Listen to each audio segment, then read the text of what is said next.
Y tenemos una infinidad también de características como para describir la pobreza rural. Y algunas de ellas son las rentas de consumo bajo, derivados de la escasa productividad de las actividades rurales. Y esto otra vez tiene varios factores a los que, digamos, puede determinar las rentas de consumo y consumos bajos. También otra característica es la desigualdad en el acceso de bienes productivos y en propiedad de los mismos, que vendría a ser exclusivamente, por ejemplo, algunos bienes como, o propiedad como la tierra, por ejemplo, el acceso a tierra. La mala salud y bajos niveles educativos nutricionales de las poblaciones rurales, que es algo muy importante porque si no se tiene esa educación en alimentación y nutrición, muchas veces no podemos aprovechar bien esos, digamos, alimentos producidos en la propia finca. El deterioro de los recursos naturales también, que es otra característica muy importante, ya sean recursos naturales de bosques, agua, todo eso entonces también es una característica. Y por supuesto, como les hablé hace rato, relacionamos también a la vulnerabilidad, ese sector o ese sector de la población vulnerable. Y otra de las características es el escaso poder político de los pobres rurales. Sabemos perfectamente bien que los pobres rurales tienen poca participación activa en lo que son, por ejemplo, las decisiones, ya sea para políticas, programas, proyectos, en lo que es, digamos, a nivel o planes nacionales. Muy bien, algunos de los problemas que afectan a la producción de alimentos, ya que vimos que es una de las características primeras de lo que es la pobreza rural. Entonces vamos a describir un poco algunas problemáticas que afectan a la producción de alimentos. Los suelos degradados, la baja diversidad diversificación de la producción. Por ejemplo, muchas veces tenemos rubros de renta, pero no tenemos rubro de autoconsumo, o viceversa. También otra de las problemáticas es la contaminación de recursos naturales, precarias condiciones de saneamiento ambiental. Otro también es la deforestación, la baja cobertura también de servicios de extensión, de asistencia técnica, la baja tecnología de producción, baja calidad de los servicios de salud, falta de planificación de la finca considerando necesidades nutricionales, bajos ingresos, escaso a recursos productivos, por ejemplo, y también a recursos productivos y tecnológicos, y la falta de programas de alimentación o nutrición, que entra ahí lo que es seguridad alimentaria. Muy bien, algunas posibles soluciones para reducir la pobreza. Tenemos, por ejemplo, lo que es fomentar las políticas de desarrollo multisectoriales en favor de los pobres, apoyar a los agricultores familiares, empoderar a esas personas y reforzar las organizaciones sociales, organizaciones rurales, que es algo muy importante también. El de mejorar el acceso a los recursos productivos tecnológicos y de mercado, y abordar las causas de la migración forzosa. Ya vimos reflejado en una de las cifras que les mencioné que el 20% de la población de esas zonas marginales padecen hambre, y la cifra va aumentando. Conseguir empleo rural decente, liberar el potencial de la mujer para reducir la pobreza. Y otras acciones más, digamos, como para erradicar la pobreza, es que se sostiene que la mejor estrategia para reducir con rapidez la pobreza y el hambre de las masas reside en aplicar una estrategia que combate a la pobreza conjuntamente con políticas que garanticen la seguridad alimentaria de esas familias rurales. El crecimiento económico por sí solo sabemos que no solucionará el problema de la seguridad alimentaria, y lo que necesita es combinar ese aumento, digamos, de los ingresos con intervenciones, ya sea de nutrición directa, e inversiones en salud, agua y educación. Combinar, digamos, esas políticas, ya sea de producción o políticas de algunas políticas para sociales, digamos, combinar un poco con lo que es también la parte de seguridad alimentaria. Muy bien, aquí tenemos lo que es, y entrando ya a lo que es seguridad alimentaria y nutricional, a lo que es la SAM. Voy pasando así un poco rápido ya. Se considera entonces seguridad alimentaria cuando todas las personas tienen en todo momento acceso físico y económico a suficientes alimentos inocuos y nutritivos para satisfacer sus necesidades alimenticias y sus preferencias, que es también muy importante, en cuanto a alimentos, a fin de llevar una vida activa y sana. Y este concepto, digamos, se estableció en la Cumbre Mundial de la Alimentación convocada por la FAO en 1996. Y dentro de lo que es seguridad alimentaria tenemos cuatro pilares fundamentales en las cuales se sustenta la seguridad alimentaria, las cuales permite eh, su, su medición, su evaluación o su diagnóstico. En este caso tenemos, por ejemplo, la disponibilidad a los alimentos, la accesibilidad a los alimentos, la utilización biológica a los alimentos y, por supuesto, la estabilidad a los alimentos en todo el año. Y vamos a verlo rápidamente en qué consiste cada uno. Muy bien, la disponibilidad de alimentos entonces es en cantidad y variedad de alimentos con que cuenta un país, una región o una comunidad. Que los alimentos lleguen al mercado a un precio en cuanto a acceso de alimentos, que los alimentos lleguen al mercado a un precio que la población pueda pagar. Y esta población, por supuesto, este acceso tiene que ser acceso tanto económico como acceso físico a esos alimentos. Y en lo que refiere a la utilización, que la población seleccione y consuma aquellos alimentos nutritivos que el cuerpo necesite. Esto entonces es utilización biológica de los alimentos. Y por último tenemos la estabilidad de los alimentos, es ya tener disponible, digamos, esos alimentos durante las 4 estaciones del año, asegurar su disponibilidad. Muy bien, como les dije, entonces esas dimensiones tienen otra vez varios indicadores de las cuales nos va a servir para poder medir cada pilar o cada componente de la seguridad alimentaria. Dentro de lo que es, escogí este cuadro que es más sencillo como para explicarle en qué consiste entonces esos indicadores o esas dimensiones.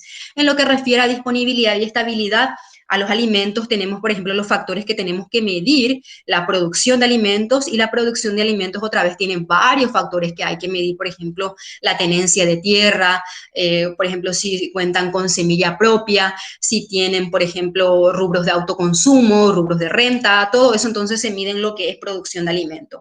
Y luego está lo que es exportación, importación y también la comercialización de los alimentos y, por supuesto, almacenamiento, que ya refiere a lo que es estabilidad. En cuanto a acceso, dijimos que el acceso tiene que ser en acceso físico y acceso económico. Entonces, en lo que es acceso tenemos el empleo, el ingreso familiar, que es algo muy importante también que hay que ver para saber si tienen el acceso económico a esos alimentos, el precio de los alimentos y, por supuesto, la educación también, la educación nutricional o la educación en sí de esas familias. Y en lo que refiere a consumo de alimentos, por ejemplo, tenemos lo que es capacidad de compra, algo muy importante también lo que es cultura y hábitos alimentarios, conocimientos de nutrición, también lo que es distribución intrafamiliar, la influencia social. Y por último tenemos lo que es utilización biológica. Acá medimos lo que es, por ejemplo, el estado de salud, la valoración del estado nutricional, cómo preparar los alimentos y el acceso a la atención médica y el control de las enfermedades, que también. Y por último tenemos lo que es inocuidad alimentaria, que es algo fundamental en lo que es seguridad alimentaria. Y en lo que refiere a inseguridad alimentaria, también hay que ver un poco la otra parte, digamos, y esto refiere a una situación en la que las personas carecen de acceso seguro a una cantidad de alimentos suficiente para su desarrollo y para poder llevar una vida activa y sana.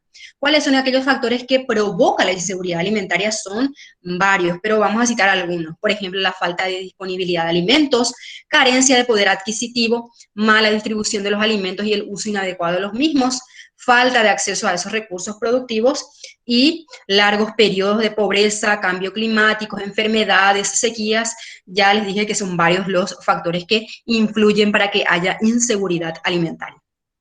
Muy bien, y si tenemos inseguridad alimentaria, por supuesto que también se ve relacionado con la malnutrición, desnutrición, hambre, y esto se traduce a lo que es pobreza extrema.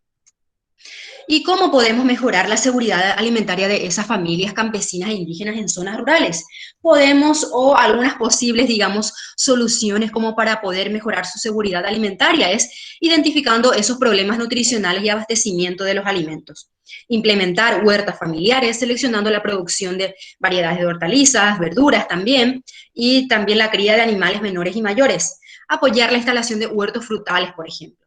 Promover la instalación de huertas escolares y también que esto vaya acompañado con programas de educación nutricional y que incluya acciones de preparación y conservación de alimento, que es algo muy importante para que haya también estabilidad de alimento, que es uno de los pilares de seguridad alimentaria.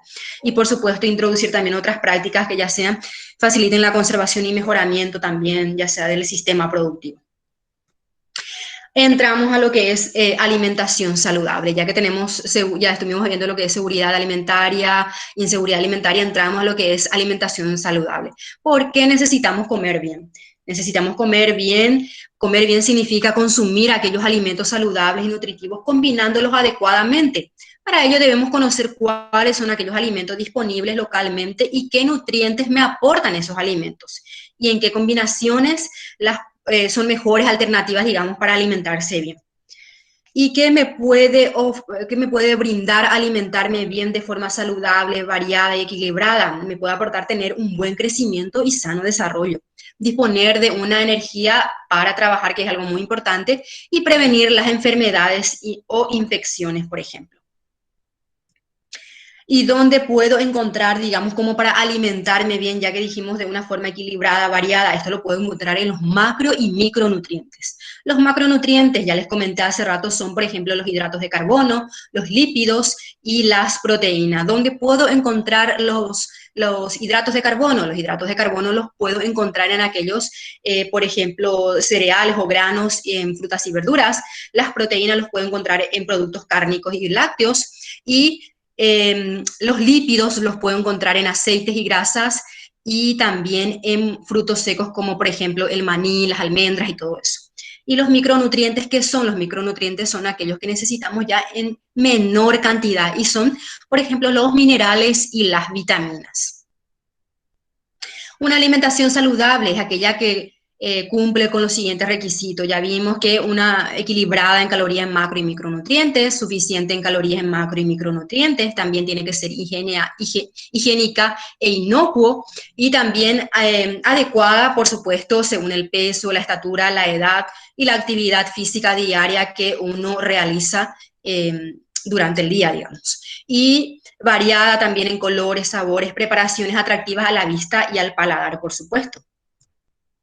¿Y en qué nosotros nos basamos para saber si tenemos que alimentarnos saludablemente? Nos basamos en la olla nutricional de las guías alimentarias del Paraguay. Y acá vemos en esta presentación la olla nutricional de manera así vistosa, digamos, como para que podamos entenderlo, cuáles son aquellos alimentos que tenemos que consumir todos los días y cuáles son aquellos alimentos, digamos, que están ubicados en la parte de arriba que tenemos que consumir en poca cantidad. Y aquellos alimentos, digamos como los cereales, tubérculos y derivados, tenemos que consumirlos todos los días, así como las verduras también. El huevo 2 a 3 veces a la semana, las legumbres 2 veces a la semana, las carnes día de por medio, leche y derivado 3 veces al día y las frutas por lo menos 3 frutas todos los días. Y en menor cantidad, digamos, debemos de consumir azúcares y mieles y grasas y aceites. ¿Y qué más vemos reflejado en esta presentación? Vemos también que esto tiene que ir acompañado con el consumo suficiente de agua y las actividades físicas. ¿Cómo podemos saber bien? Ya nos hemos alimentado bien, pero ¿cómo sabemos si tenemos buen estado nutricional? A través de la valoración del estado nutricional. Esto lo medimos mediante una, digamos, metodología sencilla que es el índice de masa corporal, de la cual nos permite saber si estamos en un rango de delgadez, en un rango, digamos, normal o en un rango de obeso, en un rango de sobrepeso u obeso. Pero ¿qué pasa si se altera el estado nutricional? El estado nutricional, cuando se produce ese desequilibrio con las necesidades entre ingesta de energía y nutrientes, y esa situación se mantiene durante un periodo prolongado, se producen diversas enfermedades y de las cuales distinguimos dos, por exceso y por déficit. Por exceso, por ejemplo, son las enfermedades de obesidad, diabetes e hipertensión, y por déficit, por ejemplo, son las enfermedades de desnutrición, también la anemia, también está el bocio o la hipoavitaminosis. ¿Cómo podemos prevenir la desnutrición? La desnutrición podemos prevenirlo mediante el consumo de una alimentación variada, suficiente, equilibrada en energía y nutrientes, con buenos hábitos de higiene personal y del hogar y la manipulación, por supuesto, de los alimentos, aprendiendo sobre alimentación y nutrición y asistiendo a un control periódico de salud también. ¿Cómo podemos prevenir la obesidad? La obesidad, vamos a traducirlo, digamos, previniendo de dos, principalmente en dos formas. Llevando una alimentación saludable, fijándonos un poco en lo que es nuestra olla nutricional del Paraguay y realizando actividades físicas. Básicamente en eso entonces podemos prevenir la obesidad. Muy bien, de esta forma entonces les di un panorama general de lo que es, son las dos clases que ya les envié y,